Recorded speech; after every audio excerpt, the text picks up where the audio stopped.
एक तळमळ, एक आक्रोश, माझा मराठी कणा मोडू देऊ नका.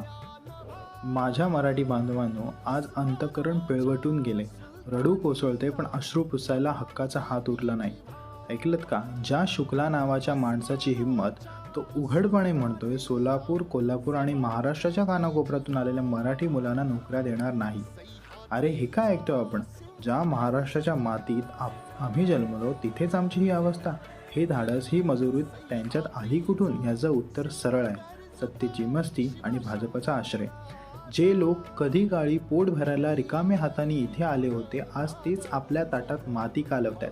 पाहुणे म्हणून आले आणि आज मालक होऊन आमच्या लेकरांच्या पोटावर पाय देतात. आणि आमचा मराठी माणूस, अरे जागा हो राशा, आपल्याच घरात आपण परके झालोय. हिंदू हिंदू म्हणून त्यांनी आपल्याला झुलवले आणि हळूहळू आपली मराठी ओळख पुसून टाकली आहे. आज ते हिंदीचं कार्ड खेळतात आणि आम्ही वेड्यासारखे त्यांच्या सापळ्यात अडकतोय. कुठे नेऊन ठेवलाय महाराष्ट्र माझा? आमचेच काही नेते ज्यांना आम्ही डोक्यावर घेतले ते आज स्वार्थासाठी, पैशासाठी आणि स्वतःचे घोटाळे लपवण्यासाठी लाचार झालेत. निष्ठा विकली, स्वाभिमान घाण टाकला, त्यांना पुढच्या पिढीचा काही पडलेलं नाही. त्यांना फक्त खुर्ची हवी आहे. पण मित्रांनो, बाळासाहेबांच्या आत्म्याला काय उत्तर द्याल? छत्रपती शिवरायांच्या स्वराज्यात मराठी माणसाला नोकरी नाही म्हणून हकलवले जाते. हे बघून तुमचं रक्त नाही का उसळत? लक्षात ठेवा, ही लढाई आता फक्त सत्तेची नाही तर अस्तित्वाची आहे. आज जर मुंबई हातातून गेली तर उद्या कोकण गिळतील, परवा ठाणे आणि बघता बघता अख्खा महाराष्ट्र गुलाम होईल.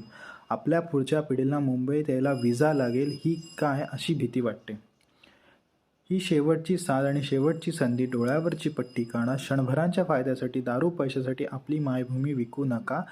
ज्यांनी आपल्याला जपलं त्या ठाकरेंच्या पाठीशी उभे राहा. कारण जेव्हा जेव्हा मराठी माणसावर संकट आलं तेव्हा कमळ नाही तर मशालच पेटून उठली आहे. वेळ निघून गेल्यावर रडून उपयोग होणार नाही. आजच ठरवा.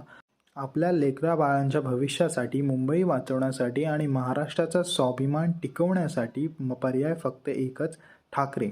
फक्त एकच विनंती, हा मेसेज एवढा व्हायरल करा की त्या शुक्लापर्यंत आणि दिल्लीच्या तख्तापर्यंत मराठी माणसाचा आवाज धडकला पाहिजे. जय महाराष्ट्र.